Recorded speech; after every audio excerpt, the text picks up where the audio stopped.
And ito naman, wow. So, all that glitters. Ito guys, ibig sabihin nito, hindi lahat ng kumikinang ay ginto. No? Merong mga ginto, merong mga kumikinang na tanso. Ibig sabihin, fake na ginto, di ba? So, and probably for some of you guys, maaring maaring nasa paligid nyo lang, no? Yung mga fake na yan, mga kapiksi. So, maging mapanuri, mag-ingat kayo guys. Huwag kayong basta-basta magtitiwala sa mga tao, sa paligid nyo guys. Means,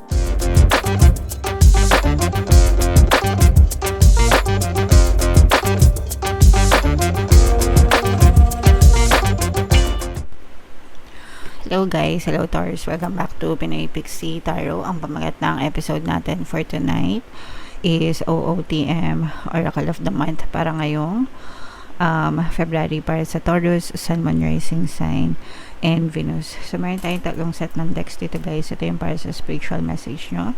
Ito yung para sa life messages. And ito naman yung sa love life, mga kapiksi. So, kung ano na lang yung makaresonate guys, take that message kasi iba-iba tayo ng iba-iba kayo ng mensahe guys. So, unahin natin yung spiritual message for you. Listen to your body yan. So, importante na makinig tayo sa katawan natin, especially kasi meron yung mga sinisignal guys, no? Kung okay tayo, kung hindi tayo okay, mga kapiksi. Your body is sending you signals if may mali, if may tama, no? If, at saka kung okay kayo, no? Kasi kapag okay kayo, mga kapiksi, ibig sabihin kapag positive kayo, overall, okay yung pakiramdam nyo, no? Pero kapag malungkot kayo, 'di ba? Malungkot kayo, may mga problema kayo, 'di ba? Overall, hindi rin maganda yung pakiramdam nyo, mga kapiksi. So you always have to listen to your body kasi it will tell you kung nasa tamang vibration ka. It will also tell you kung there's something wrong with you, 'di ba? Or there's something na kailangan mong baguhin, or if there's something na kailangan mong ipa-check, no? When it comes to your physical health naman, mga kapiksi. Okay? So, basahin natin guys. Close up natin para makita nyo. No matter how bad we feel, our bodies are always working on our behalf to create health and vitality. Meet your body halfway by acting on the messages it sends you. Whether it's a whisper or a roar, don't ignore what you hear. Listen to your body. It wants the best for you. Yeah. So, yun na nga guys, yung sinabi ko sa inyo, mga kapiksi. No? Lalo na yung mga kirot-kirot, yung mga sakit-sakit, mga kapiksi, wag natin i-ignore. No? Wag natin i-ignore. So, meron akong kilala. Ito, ikukwento ko lang sa inyo real quick, no? Ano siya? Mother-in-law ng best friend ko, mga kapiksi. So, palaging sumasakit yung tiyan niya, yung sikmura niya, hindi siya nagpapadoktor. Tapos, every time na sumasakit yung tiyan niya, umiinom lang siya ng mefenamic, yung mga pain reliever, mga kapiksi. Tapos, nung pina-check nila, meron na siyang cancer. Kasi napakadami ng tumor, no, sa kanyang sikmura, mga kapiksi. And then, eventually, binawian din siya ng buhay. So, yun yung sinasabi ko sa inyo na mga signal yan, yung mga sakit-sakit na yan, yung mga kirot-kirot na yan sa ating katawan, no? Yung pain reliever kasi, ano lang siya, di ba? Parang temporary relief ng pain, pero hindi naman niya ina-address yung root cause kung bakit sumasakit or kumikirot yung particular na bahagi ng katawan mo. So, ang lesson guys, no? Again, listen to your body. Yun talaga yung lesson guys. So, I'm sure maraming tatamaan dyan sa atin kasi yung iba talagang ini-ignore kasi napakamahal naman talaga magkasakit sa Pilipinas guys, no? And, pero guys, health is wealth, no? Importante pa rin na malusog tayo, mga kapiksi. So, wag nating pabayaan yung ating kalusugan. Okay? Alright. So, yan yung spiritual message para sa inyo. Ito naman, sa life message po na tayo ng dalawa, guys.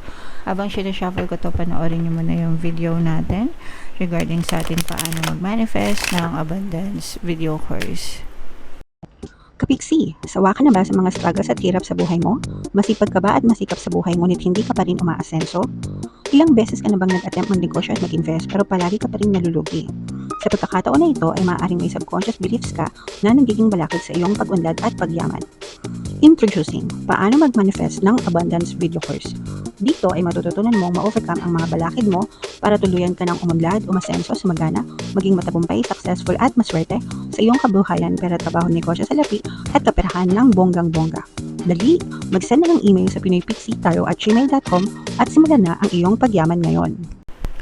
Alright, so sa lahat ng gusto mag-avail ng course guys, meron tayong paano mag-manifest ng abundance video course, paano mawala ang third party, at magkaroon ng harmonious na relationship, paano pabalikin si ex or vice breakup. Sa mga interesado guys, mag-send lang kayo ng email sa pinoypixitaro@gmail.com.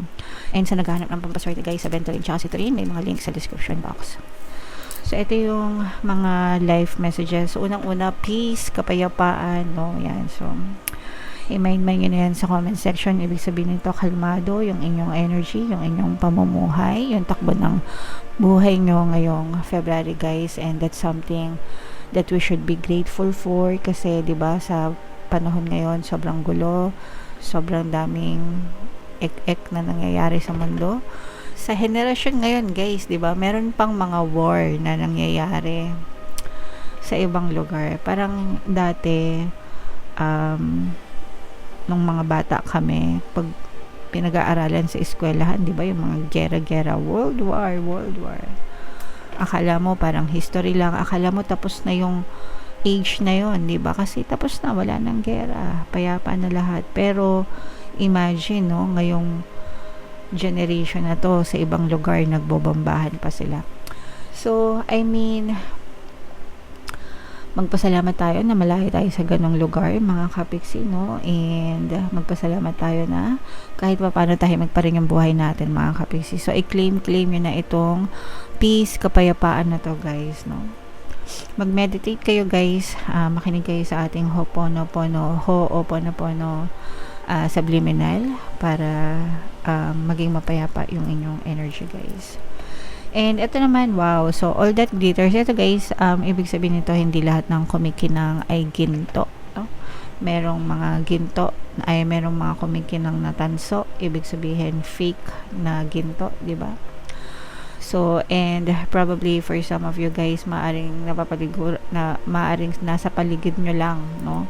Yung mga fake na yan, mga kapiksi.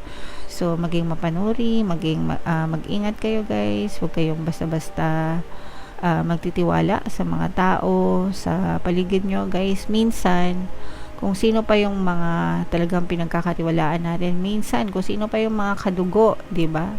Sila pa yung nagbe-betray, nagtatraidor. So, yung pinaka-best na sample na naiisip ko, guys, is yung nangyari kay Miss Kim Chu, diba? So, nagkademandahan pa sila nung kapatid niya. So, ganon, yung mga ganon, guys. Sana walang mangyari yung ganyan sa inyo. But, yeah. So, ibig sabihin, mag-ingat kayo sa mga taong pinagkakatiwalaan nyo. Okay, so, yeah, comment down. Ito, guys, itong peace, kapayapaan, i-main nyo na sa comment section. Ito naman is yung mga love messages, guys. So, tingnan naman natin yung mga love messages para sa inyo. By the way, guys, abangan nyo yung money shaker jar. Coming soon na siya dito sa ating channel. Ipapublish ko kapag available na. Piniprep ko pa kasi, guys. So, antayin nyo yung announcement. So, ito yung first message for you. Ito naman yung second message, guys. So, ito, yung first message para sa inyo, guys. Tingnan natin. Let there be closeness between you, but always give each other space. Love never claims. It simply allows and gives. So, ito, guys, no? Pagdating sa love, syempre, hindi porkit jowa na natin, mga asawa na natin, ay pag-aari na natin sila. Hindi naman mga bagay yan, mga kapiksi, no? We still have to give each other space, mga kapiksi, para mag-grow, no? Para mag-develop. Kasi we need to grow as an individual, guys. And hindi lahat ng growth is nakukuha lang sa romantic relationship, no? Kaya kailangan din natin makipag-friends, di ba? Lumabas-labas, talk to your friends, ganyan. Kasi doon din kayo matututo, mga kapiksi, lalo na kung goal-oriented or career-oriented yung mga person nyo or kayo, di ba? Sometimes you have to meet people within your community para matuto kayo. And minsan, yun yung pinagmimula ng mga selos-selos, ganyan, jealousy, sasabihin, meron pang iba, di ba? Ay, lalo na kunwari, nasa sales ka, may kipag-usap ka sa kliyente, kailangan mo lumabas. Yung iba, ayaw ng ganun, no? Pinagre-resign, pinatitigil sa trabaho kasi ayaw nakikipag-usap sa kliyente. So, that's a sign of immaturity and insecurity, no? So, wag ganun, guys. So, kailangan may space pa rin. You have to set boundaries, mga kapiksi. Okay? And ito naman, guys, another message para sa inyo. Acceptance is the key to inner peace. At times, we must accept things as they are. There is no point trying to change that which is beyond our control. And guys, hindi naman talaga natin mababago yung mga person natin. So ikaw, no, sa sarili mo, no, ikaw, how hard it is for you to change, 'di ba? Kung mahirap magbago para sa sarili mo, mas lalo na yung ibang tao, no? Nahirapan din silang baguhin yung sarili nila. So, it's the same for everybody, guys. Hindi naman talaga natin mababago sila unless gusto talaga nila, 'di ba? So, you have to accept kung ano yung sila, 'di ba? Kung hindi mo sila matanggap, edi humanap ka ng iba. Ganun lang kasimple. Humanap ka ng iba na ganon kung ano yung hinahanap mo, mga kapiksi. Pero wag mong ipilit sa kanila yung mga gusto mo, okay? So, kay acceptance talaga, guys, yung kailangan para sa maayos na pagsasama, guys. Okay? Alright. So, yeah. Comment down below, Taurus, if feeling nyo nakaresonate kayo dyan, mga kapiksi. And, itong peace, kapayapaan, i-mind nyo na. Ito yung ating 2026 kapalaran, guys. Ito naman yung ating success stories ng paano mag-manifest ng abundance video course. Click here to subscribe, guys. Thank you for liking, sharing, and subscribing. See you next time. I love you all. Have a nice day. Bye-bye.